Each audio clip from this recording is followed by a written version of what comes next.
On the daily, it's all about what I can do to be better.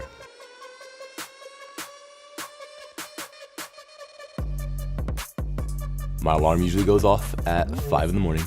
I have an hour to prepare my body and myself and my mind for the day ahead. Around 6 o'clock, we actually jump into the water. Practice is 2 hours long in the morning. On a good day, I'll have just a few minutes to get back to my 9:15 class until 11:45.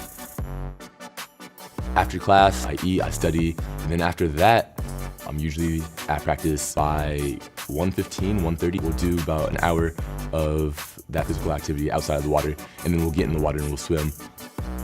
I usually get out of the pool around 5. At that time, I like to hang out with my fraternity brothers. Typically on campus, they hang out in the pit a lot and do my studies, eat, get that nutrition, especially after a long practice.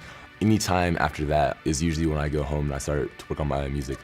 A rapper, a producer, sound engineer. That gives me the opportunity to be able to record different artists on campus, as well as record myself and push and promote music that I do. I was selected and nominated to be a part of President 64. It's a group and collective of students on campus who have the opportunity to represent NSU throughout the year and on occasion get the opportunity to actually talk with President Hanberry and share my ideas. Obviously every day is not going to be all rainbow and sunshine. But at the end of the day, I know that I want to get my degree. I want to be in school.